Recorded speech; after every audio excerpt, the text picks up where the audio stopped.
লাল কদম জিন্দাবাদ জিন্দাবাদ জিন্দাবাদ অভিনেতা শিল্পী লাল কদম জিন্দাবাদ জিন্দাবাদ জিন্দাবাদ জাতীয় কংগ্রেস জিন্দাবাদ জিন্দাবাদ জিন্দাবাদ আরে লক্ষ্মীপুরকে মতামুক্ত করিবা আমার দাবি আমার দাবি আমার দাবি লক্ষ্মীপুর অঞ্চলকে মতামুক্ত করিবা আমার দাবি আমার দাবি আমার দাবি লক্ষ্মীপুর অঞ্চলকে মতামুক্ত করিবা আমার দাবি আমার দাবি আমার দাবি লক্ষ্মীপুর নির্বাচন মন্ডলে বিষাক্ত মদত চালিব না চালিব না চালিব না লক্ষ্মীপুর নির্বাচনে বিষাক্ত মদত চালিব না চালিব না চালিব না যদি চালিব নিয়ে চালিব যদি চালিব নিয়ে চালিব রাস্তা ঘাটলে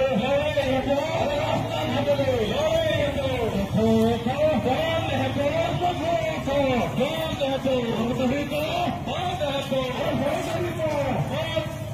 আরে লক্ষ্মীপুর নির্বাচনে বিষাক্ত মদত চলিব না লক্ষ্মীপুর অঞ্চলে বিষাক্ত মদত চলিব